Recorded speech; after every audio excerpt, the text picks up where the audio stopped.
Janet's voice dripped with satisfaction as she delivered the news that she'd emptied the trust fund my mom had left me. My name is Gabriella Mitchell, and at 28, I thought I'd finally escaped the toxicity of my family dynamics. I work in pharmaceutical sales, which keeps me traveling across the country most weeks. It should have been just another Tuesday in Minneapolis, preparing for tomorrow's client meeting. Instead, I was listening to Janet gloat about stealing my inheritance. "Thanks for letting me know," I replied calmly, my voice betraying none of the rage building inside me. I could almost see Janet's smug expression falter at my composed response.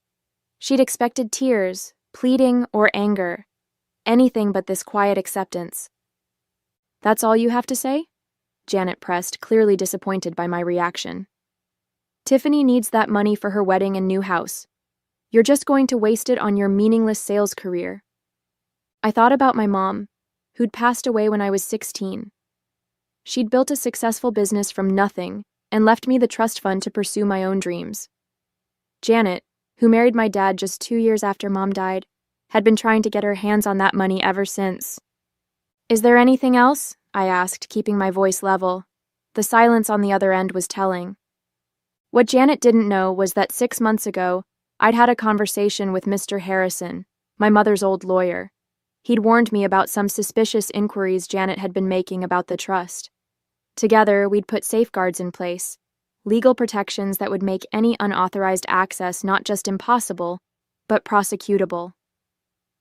"You've always been such a disappointment," Janet spat, trying one last time to provoke me. "Your stepsister deserves this more than you ever did." I ended the call and looked out my hotel window at the Minneapolis skyline. My hands were shaking, but not from fear.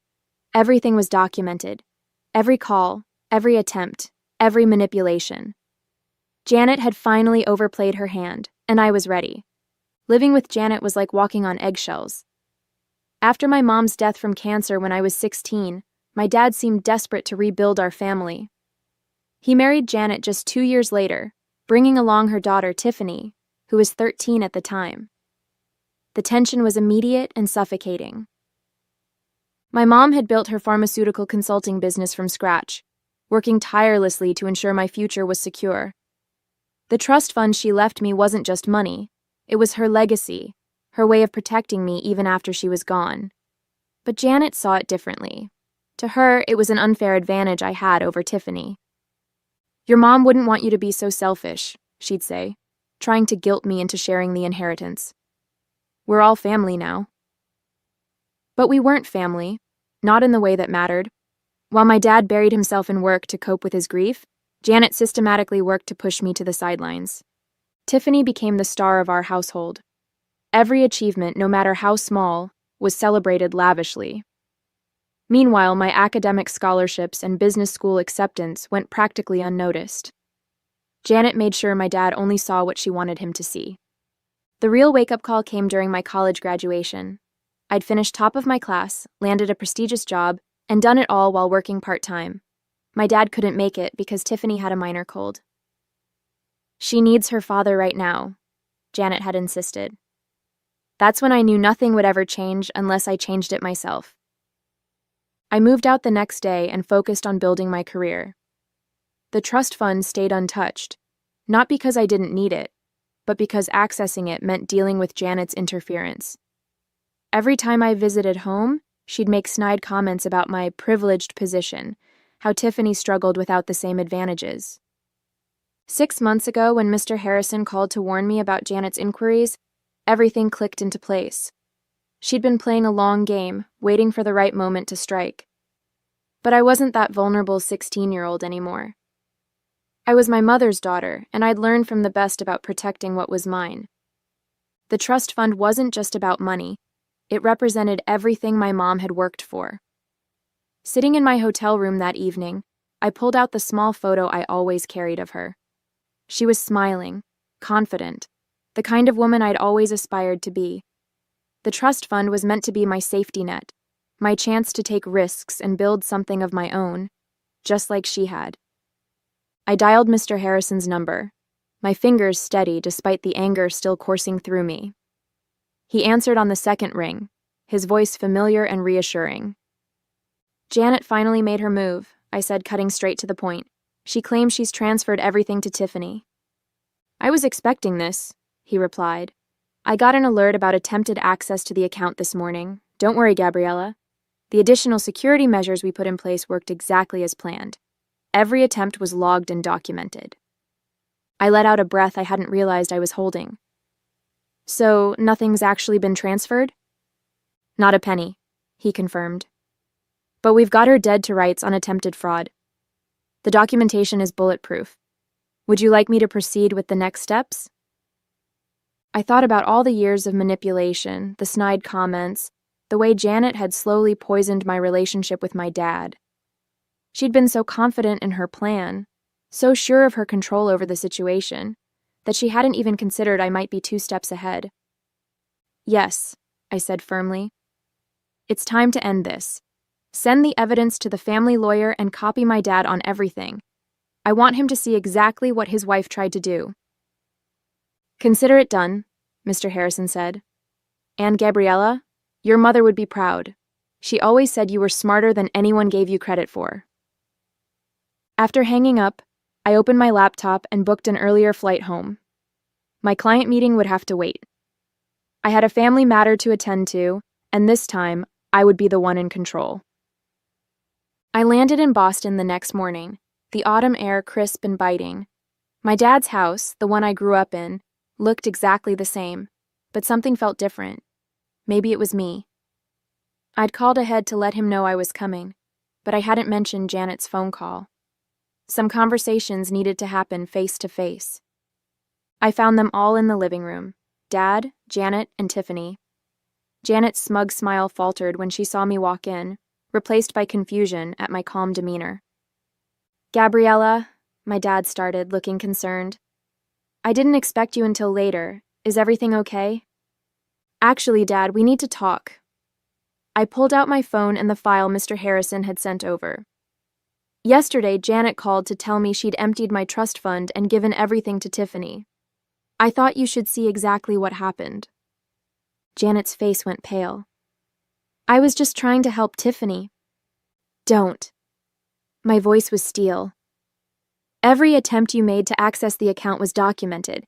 Every call, every forged signature, every manipulation. It's all here. I handed my dad the file.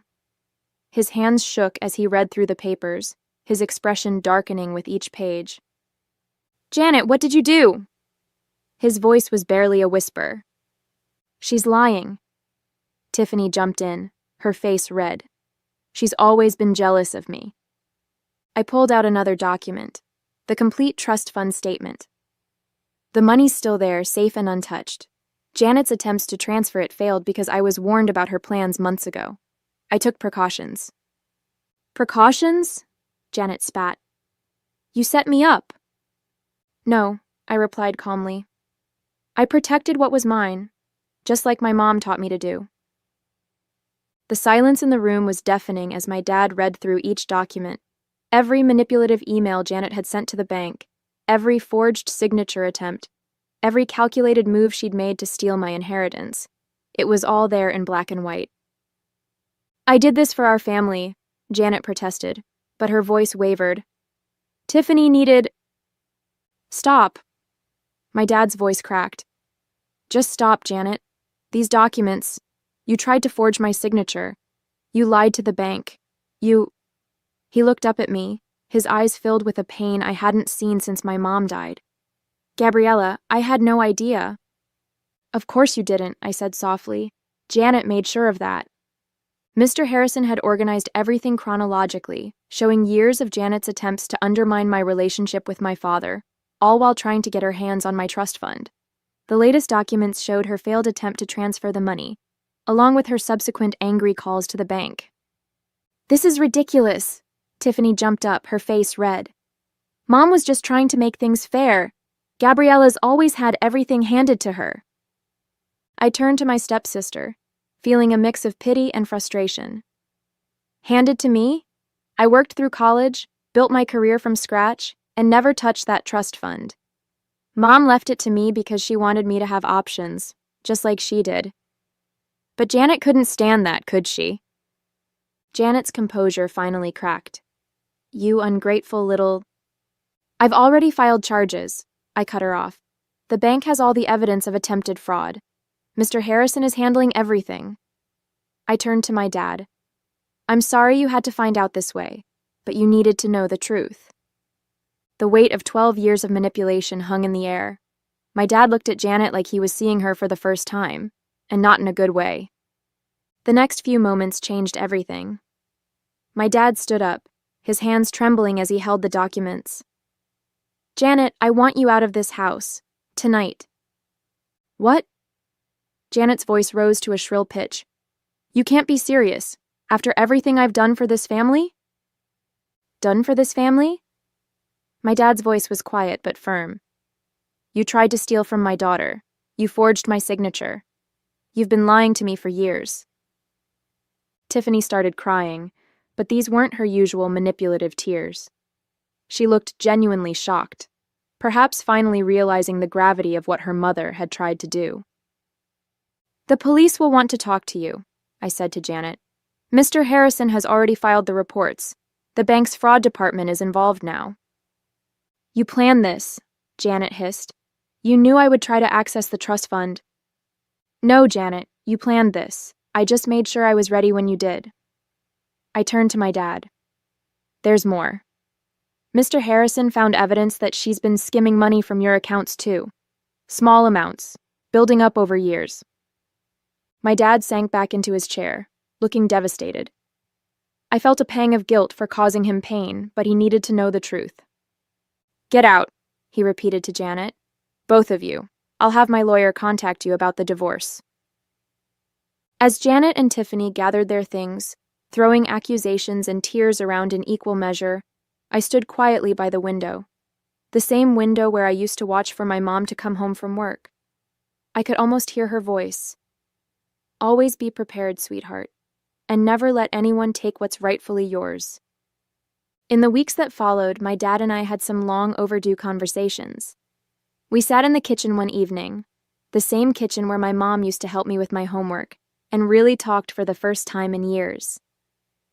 I failed you, he said, staring into his coffee cup. After your mom died, I was so focused on not being alone that I didn't see what was happening right in front of me. We both made mistakes, I admitted. I could have told you sooner about Janet's behavior, but I wanted proof first. I needed you to see it for yourself. The legal proceedings moved quickly. Janet faced charges of attempted fraud and financial exploitation. She tried to paint herself as a victim, claiming she was only trying to equalize things between me and Tiffany, but the evidence was overwhelming. The bank's documentation showed years of calculated attempts to access my trust fund. Tiffany reached out to me via email, claiming she hadn't known about her mother's plans. I wasn't sure I believed her, but I understood she was struggling with her own revelations about her mother's true nature. I'm sorry, she wrote. I always thought you had everything handed to you. Mom made it seem like you were the privileged one, but now I see she was just jealous of what your mom built for you. Mr. Harrison helped me set up my own business consulting firm, something I'd always dreamed of but had been too cautious to pursue. The trust fund my mom left me became the seed money for my new venture, just as she'd intended. Your mother would be proud, Mr. Harrison told me during one of our meetings. She always said you had her business sense and your father's heart. She knew you'd do great things when you were ready. Dad started coming by my office for lunch every week. Sometimes we talked about Mom, sharing memories that Janet had made it uncomfortable to discuss for so many years. Other times we talked about the future. He was finally starting to look like himself again, the dad I remembered from before Mom got sick. You know what your mom used to say about you? He asked one day. She said you were like a diamond. Pressure just made you stronger. Life took on a new rhythm. My consulting firm grew quickly, attracting clients who appreciated my direct approach and industry knowledge.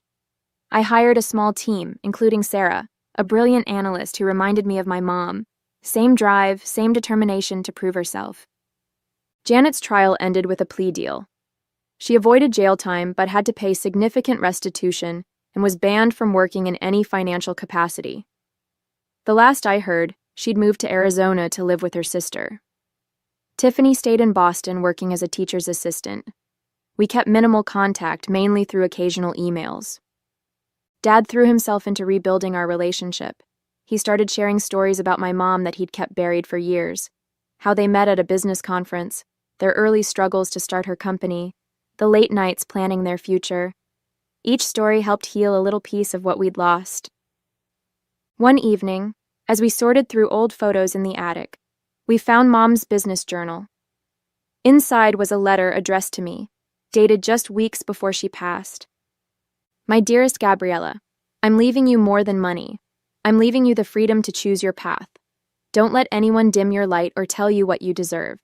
You're stronger than you know, smarter than they give you credit for, and capable of anything you set your mind to. Trust yourself. I do. Love, Mom. Those words became my mantra as I built my business. I framed the letter and hung it in my office, a daily reminder of where I came from and where I was going. My dad retired from his job and started volunteering at a grief counseling center, helping other families navigate loss without losing themselves. Sometimes he'd consult for my firm, bringing years of experience and a perspective that complemented my approach perfectly. Looking back on those events 5 years later, I'm amazed at how much has changed. My consulting firm has expanded to 3 cities, helping pharmaceutical companies streamline their operations, just like Mom used to do. The trust fund she left me didn't just secure my future, it became the foundation for helping others build theirs. Dad retired completely last year, but he still comes by the office to mentor our younger employees. He says it keeps him connected to Mom's legacy. We have lunch every Wednesday, making up for all those years we lost to Janet's manipulation. The hardest lesson I learned wasn't about money or betrayal. It was about standing up for myself. Mom knew that one day I'd need to fight for what was mine, and she made sure I had the tools to do it. She taught me that true strength isn't about being tough. It's about being prepared and patient enough to wait for the right moment. Sometimes I visit the old house where I grew up. Dad still lives there, but it's different now. The walls have been repainted, the furniture rearranged, all traces of Janet's presence erased. In Mom's old office, which Dad turned into a library, I found her collection of business books last week. Inside one, she'd written notes about teaching me to run the company someday. I never got that chance with her, but I'm building something of my own now. Every decision I make in my business carries echoes of her wisdom. The trust fund she left me wasn't just about money. It was about believing in myself enough to stand my ground when others tried to take what was mine. Janet's attempt to steal my inheritance taught me something valuable. Sometimes people show you exactly who they are, and the best response is to be prepared. I'm grateful now for those difficult years because they shaped me into someone my mom would be proud of. Someone who doesn't just survive challenges but grows stronger from them. The family photo albums have been reorganized, keeping the memories that matter. On my desk at work sits my favorite picture, Mom and me at her office, both of us laughing about something long forgotten. It reminds me daily that while some people try to tear you down, others build you up in ways that last a lifetime. On the anniversary of my mother's passing, my father and I visited her grave together. We brought fresh flowers from her favorite garden, a tradition we had started that year. Standing there, I shared with him the letter I'd found in her journal. He read it silently, his hands trembling slightly as he held the worn paper. "She was always thinking ahead," he said softly, his voice thick with emotion. "Even when she was fighting for her own life, she was fighting for yours too." In that moment, I realized that every step I had taken to protect her legacy, every choice to stand firm, every decision to build something meaningful, was her final gift to me. "She would be so proud of you," Dad said, placing a hand on my shoulder. "And I couldn't be prouder to call you my daughter." Together, we stood in quiet reflection, knowing that while some wounds never fully heal, love and resilience have the power to transform even the deepest scars into strength.